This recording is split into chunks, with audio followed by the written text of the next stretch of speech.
This is a message for everyone who is maybe you're an immigrant. You relocated into another place, maybe for greener pasture, for family reasons, whatever the reason might be. You're living further away from where you're originally from. I have a very important message for you. Uh, I'm a property investor, so I'm gonna take this message from experience and history. So the message is that you shouldn't build houses or buy houses in your home country yet. If you want to do it, don't do it yet. There are a few reasons why I would say this. In fact, I would say do not even invest there yet. Invest in the current place that you are in. Open a business where you are. Say you're in the US, you're in Canada, you're in Australia, you're in the UK, you're in Europe, or whatever it might be that you are an immigrant, you're a sojourner out there. Create a business there where you are. Build that house where you are. Buy that house where you are. Don't go into your town, to your villages, way back home where you come from, and do a house there, because it will be like a waste of money. You're just tying that money down. Say for instance, you're from say an African country and you live in the UK, and instead of investing in property in the UK, you invest in property in your home country. I'll use Nigeria as an example. To get a proper house in Nigeria now, say you need this is just not in very expensive places. You might need an like let's say 40 million naira. 40 million naira is around maybe 30,000 pounds. 30,000 pounds. So that 30,000 pounds can buy you a house of 120k, and that house will be like a three-bed house in somewhere in the Midlands or somewhere in the northern part, northeast or northwest. 30k will easily buy you a three-bed house. I mean, 130k deposit.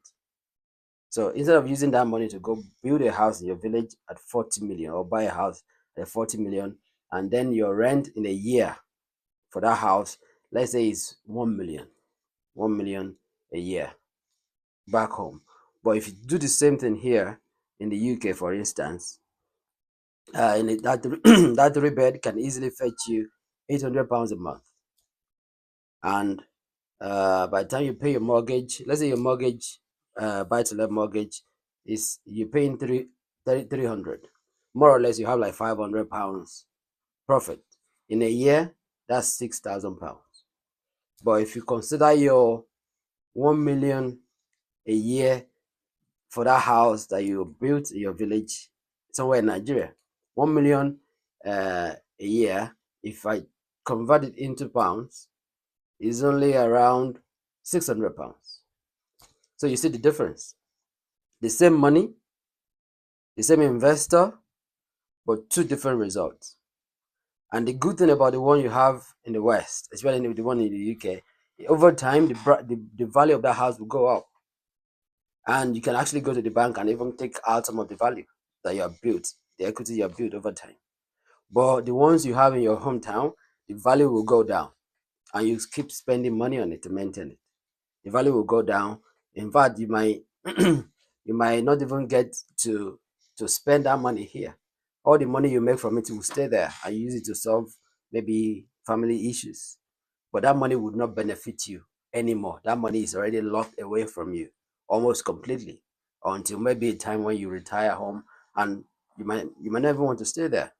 So my advice is invest all your money, yeah, all of it, in the country that you're living in.